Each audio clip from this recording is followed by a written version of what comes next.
अस्सलाम वालेकुम। मोहम्मद सिद्दीक बिटवर बाबा आला। मौजू कहानी। कहानी जो नालो डप ऐं जुंज। डप जानी माली नुक़सान, घाटो थियणु, शराब, ख़ौफ़। जुंज जानी माली फ़ाइदो नफ़ो थियणु, ढ सिराब। Part number 26।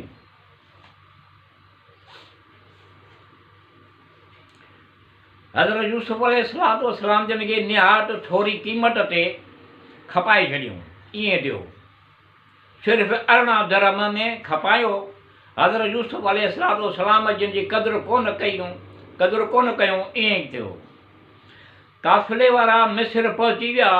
उते हज़रत यूसुफ अलैहिस्सलाम खे मिस्र जे बादशाह खे खपाए ॾिनऊं। ईअं थियो। अज़ीज़ मिस्र जॾहिं हज़रत यूसुफ अलैहिस्सलाम जिन जो हुस्न जमाल ॾिठो, ईअं थियो। अज़मत जलाल नूरानी पेशानी में मुशाहिदो कयो। ईअं थियो जो पंहिंजे घरवारी हज़रत ज़ुलेखा खे सिफ़ारिश कई। ईअं थियो। चयो त हिन खे इज़त ऐं मुहबत सां गॾु रखिजांइ। ईअं थियो। शायदि हिन मां असांखे कुझु नफ़ो हासिलु थिए। ईअं थियो। असीं हिन खे पंहिंजो पुटु क़रार ॾींदासीं। ईअं थियो। छो त को बि फ़र्ज़ंद न हुयो। ईअं थियो।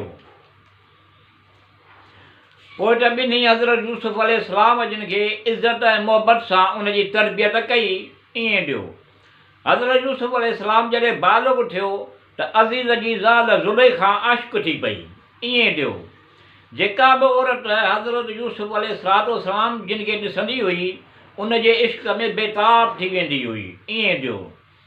ज़ुलेखा कोशिशि कंदी हुई त हज़रत यूसुफ जिन खे माइल करे। ईअं थियो। उन सां गॾु हमदिस्तरी करे।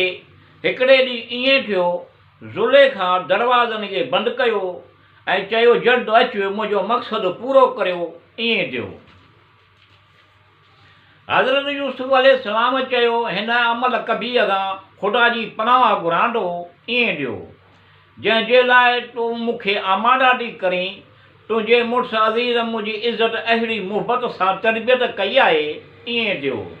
यकीनन अलाह ख़ुदा सितमगारनि खे निजात कोन ॾींदो। ईअं थियो। पर ज़ुलेखा हज़रत यूसुफ अलैहिस्सलाम जिन सां लिपटिजी वई। ईअं थियो। ज़ुलेखा जॾहिं हज़रत यूसुफ अलैहिस्सलाम जो इरादो कयो। ईअं थियो। उन घर में हिकिड़ो बुत हुयो। उहा उथी ऐं बुट ते कपिड़ो विझी छॾियईं। ईअं थियो। हज़रत यूसुफ अलैहिस्सलाम फरमायो, बुट ते कपिड़ो छो पातो अथई? ईअं थियो। ज़ुलेखा चयो त बुट ते कपिड़ो उन करे विझां थी जो असांखे हिन हाल में ॾिसी। ईअं थियो। ज़ुलेखा चयो त मूंखे शर्म थो अचे। ईअं थियो।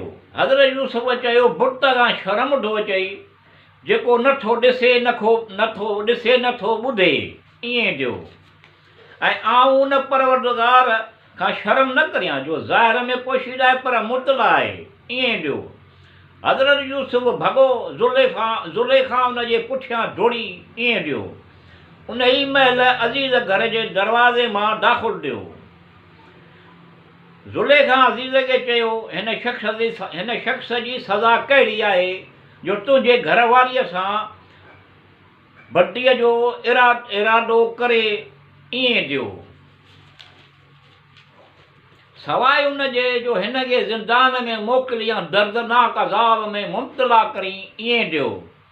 हज़रत यूसुफ अज़ीज़ खे चयो, हिन ई मुंहिंजी निस्बत जो इरादो कयो आहे। ईअं थियो। ख़ुदा हज़रत यूसुफ अलैहिस्सलाम खे इल्हाम कयो त उते हिकु ॿारु आहे, उन खां पुछो, उन खे गवाह बनाए। ईअं थियो। हज़रत यूसुफ अलैहिस्सलाम अज़ीज़ खे चयो त हिते हिकु ॿारु आहे, उन खां पुछो, इहो गवाही ॾींदो। ईअं थियो। हज़रत यूसुफ अलैहिस्सलाम जिन फरमायो, मूं ख़यानत कोन कई आहे। ईअं थियो।